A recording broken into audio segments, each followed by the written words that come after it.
नमस्कार दोस्तों। आज आप सभी लोगों का फिर से एक बार स्वागत है। जैसा कि आप सभी जानते ही हैं कि हम ज्योतिष और वास्तु से संबंधित नई नई जानकारियां आपको समय समय पर प्रस्तुत करते हैं। इसी विषय में आज हम बात करेंगे काल सर्प दोष के बारे में और कर्म कांड को लेकर के काल सर्प दोष का उपाय कैसे किया जाए। इसके लिए हमारे बीच में आज उपस्थित हैं हमारे बहुत ही प्रिय पंडित कृष्ण प्रसाद शास्त्री जी। ये कर्मकांड के बहुत बड़े ज्ञाता हैं। बड़ी बड़ी पूजा पाठ, बड़े बड़े यज्ञ हवनों में इन्होंने कई वर्षों तक अपना योगदान दिया है। लगभग 15-16 वर्षों से आप अलग अलग संस्थानों से जुड़े हैं और कर्मकांड को लेकर के बहुत एक्टिव हैं। तो हम जानेंगे आज इनसे काल सर्प दोष के बारे में और उसके लिए क्या कर्मकांड के रूप से हमें उपाय करना चाहिए, क्या चीज़ आप स्वयं कर सकते हैं, क्या चीज़ आप को ब्राह्मण के द्वारा ही कराना चाहिए। और जो लोग पूजा करा चुके हैं फिर भी उनको फल नहीं प्राप्त होता तो उसके लिए हम क्या कर सकते हैं, इसके बारे में भी हम बात करेंगे। तो सबसे पहले मैं पंडित जी काल सर्प दोष के बारे में आपसे थोड़ा सा ये जानूंगा। जी जैसे कि सब जानते ही हैं, मेरे पास तो बहुत सारे लोग आते हैं कुंडली के लिए कंसल्ट करने के लिए जी जी। कि मैं देखता हूँ कि काल सर्प दोष होता है हम्म। कुंडली में और नहीं भी होता। नहीं भी होता है। तो वो ये कहते हैं कि जी हमने काल सर्प दोष की पूजा करा ली। अब मुझे बड़ा कुंडली देख करके ये हास्यप्रद हो जाता हूँ कि जो देखने वाले हैं वो काल सर्प दोष ना होते हुए भी उनसे काल सर्प दोष की पूजा करा दिया। करा देते हैं। तो सबसे पहले मैं आप सब लोगों को एक जानकारी दूंगा कि काल सर्प दोष एक्चुअल में होता क्या है। आप जिन लोगों की कुंडलियां हैं वो खोल के देख भी सकते हैं कि आपका जो लग्न चार्ट होता है, यानी कि जो मेन चार्ट है, उसमें जो बॉक्स है उस बॉक्स में राहु और केतु बैठे होंगे। तो अगर आपके बाकी सारे ग्रह राहु और केतु के एक साइड में हैं, चाहे वो लेफ्ट में हो, राइट में हो, नीचे हो, ऊपर हो, तो आपका काल सर्प दोष है। कई बार राहु और केतु के साथ में भी कुछ ग्रह बैठे होते हैं, तो वहां पर हमें थोड़ा सा डिटेल में आकलन करना पड़ता है कि डिग्रीज क्या है। तो अगर राहु की और केतु की डिग्री के अंदर ही आ रहे हों सारे ग्रह तो आपका काल सर्प दोष है, अन्यथा काल सर्प दोष नहीं है। जब कोई एकाध ग्रह बाहर होता है तो उसमें आंशिक काल सर्प दोष माना जाता है। तो उस केस में भी कभी कभी कुछ इश्यूज देखे जाते हैं। करेक्ट।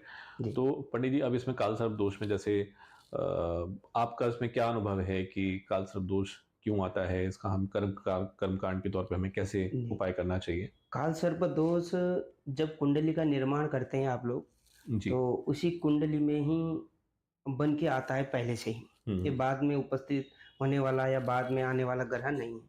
और उपाय करने के बाद भी वो काल सर्प दिखा रहता है लगातार रूप में, मगर उसके जो असर हैं, जो समस्याएं हैं, हम्म। वो पूर्ण रूप से या आंशिक रूप से समापन हो जाती है।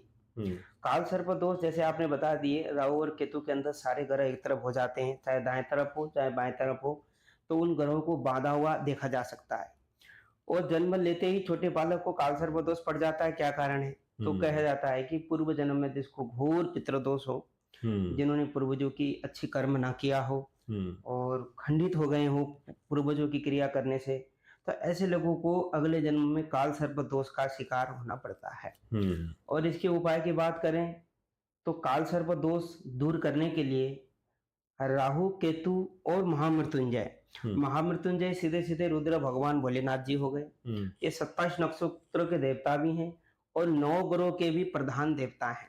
तो हम्म। 9 ग्रहों की किसी का भी हम पूजा करते हैं तो भोलेनाथ का पूजा करना अति आवश्यक है। अति हम्म। आवश्यक है। तो इसीलिए राहु केतु के जो मंत्र हैं, इनका पूर्ण रूप से जाप हो और हम्म। महामृत्युंजय के सामर्थ्य के हिसाब से जाप हो। राहु और केतु के तो जो संख्या है वो तो होंगे होंगे, हम्म। महामृत्युंजय के सामर्थ्य के हिसाब से 1.25 हो, 62,500 हो, या 31,000 हो, 31,000। कितना जो सामर्थ्य के हिसाब से करा कर हम्म। फिर नाग के 9 कुल होते हैं। हम्म। 9 कुल नाग का जो है पूजा करके, हम्म। पूरे के पूरे 9 कुल नाग का मंत्र भी, नवकुलाय विद्महे विषदंताय धीमहि तन्नो सर्पः प्रचोदयात्। प्रचोदयात। हम्म। 9 कुल नागों का पूजा करके। और काल सर्प दोष भी 12 किस्म के हैं। अनंत काल सर्प दोष सबसे बड़ा दोष है। हम्म। हर दोष का पूजन का थोड़ा थोड़ा विधान अलग होता है। ये होता है हम्म। कि जितना जोर का काल सर्प है उतना बढ़ा के पूजा किया जाएगा। और यहाँ हाँ। मैं बीच में आपको थोड़ा रोकूंगा। जी। पंडित जी ने जैसे जिक्र किया अनंत काल सर्प दोष, तो अनंत काल सर्प दोष जो है वो तब बनता है जब लग्न में आपका राहु हो और सप्तम भाव में केतु हो। केतु। तो ये आपको चार्ट पर दिख भी जाएगा। तो सेवेंथ हाउस और लग्न को लेकर के जब राहु और केतु पीड़ित होते हैं तो उसको अनंत काल सर्प दोष बोलते हैं। ऐसे में काल सर्प दोष का प्रभाव बहुत ज्यादा दिखा जाता है। और जो स्ट्रगल है आदमी के जीवन में, जो छोटी छोटी चीज़ों को लेकर के उसको मेहनत करनी पड़ती है, वो ज़रूरत से ज़्यादा करनी पड़ती है। एक ही काम को उसमें वो दो दो तीन तीन चार चार बार फेल होता है, फिर उसके बाद दोबारा कोशिश करता है, तो इस तरह की स्थितियां बनती हैं। तो ये भी जो भी शुभ काम है, चाहे आपकी पढ़ाई है, आपका व्यवसाय है, आपकी प्रोफेशनल लाइफ है, शादी ब्याह है, पूजा पाठ है, तो इन सब चीज़ों में अड़चन देखी जाती है। तो अनंत काल सर्प दोष जो है वो बहुत बड़ा, सबसे बड़े काल सर्प दोष में आता है। जी। जी। काल सर्प दोष का होने का लक्षण ही यही की है। अगर हम कुंडली नहीं भी देखते हैं, तो हम्म। लक्षण इसके मुख्य तौर पे है कि हमारा कोई भी काम हो, हम्म। समय और परिस्थिति के हिसाब से, वो काम समय से बनना नहीं, रेंगते रहना, रेंगते रहना। एक बच्चा हम्म। पढ़ने के समय खूब पढ़ता है, मगर परीक्षा में उसके जो है नंबर कम आ जाते हैं, परीक्षा में वो फेल हो जाता है अपने आप। हम्म। कुछ समय बाद नौकरी का समय आता है, नौकरी में भी घनघोर तपस्या करना, फिर हम्म। विवाह में दिक्कत आना, फिर संतान में देरी होना, मतलब जीवन के सारे काम जो रेंगते रहना, यही काल सर्प दोष। काम रुकते हो ऐसा तो नहीं कहा जा सकता, मगर हम्म। रिंग आएगा। जो काम 6 महीने में बनना वो 6 साल में बनेगा, तो उसकी हम्म। समस्या घनघोर हो जाती है। बिल्कुल सही बात है। और और खुद अगर हम चाहें कि हम हम्म। अपने तरफ से क्या कर सकते हैं, तो हम्म। श्रावण मास के नाग पंचमी का दिन आएगा। उस दिन काले तिल, दूध में काला तिल मिलाकर, नाग नागिन का जो जोड़ा है, वो कहीं भी भोलेनाथ जी जहाँ मंदिर हम पूजते हैं, वहाँ जाकर नाग नागिन का जोड़ा चढ़ाएँ। हम्म। और काले तिल डला हुआ जो दूध का पात्र है, पित्तल का पात्र से दूध हम्म। चढ़ाएँ। हम्म। और बेलपत्र बाकी तो सब श्रद्धा से हम लोग चढ़ाते रहते हैं। हम्म। और इससे भी खुद करने वाले उपाय हैं, हम्म। मगर ये खुद करने वाले उपाय उतने ही हैं जो दर्द कम करेंगे। मगर हम्म। इसका जो घाव है अंदर से, वैदिक वैदिक उपाय है वो। हाँ, हम्म। ये तो पूर्ण विधान से इसका पूर्ण विधान से ही जा कार्य सकता है। कराना ही पड़ेगा। इसमें देखिए पंडित जी ने जैसे बड़ी अच्छी जानकारी दी कि इसमें आप शिव जी की पूजा कर सकते हैं, जैसे कि मैं समय समय पर बताता भी हूँ।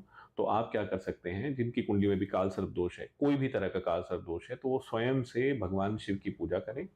वो या तो तांबे के जल से, सॉरी, तांबे के लोटे से जल को चढ़ाएं काला तिल डाल करके, या फिर आप पीतल के लोटे से दूध चढ़ाएं शिव जी को। तो शिव जी को क्यों चढ़ाएं, इससे होता क्या है कि काल सर्प दोष के लक्षण या जो प्रभाव आपके शरीर में है, आपसे जुड़े हुए हैं, तो वो, क्योंकि हमारा जो शरीर है, हमारी बॉडी है, हाथ है, ये कंडक्टर है।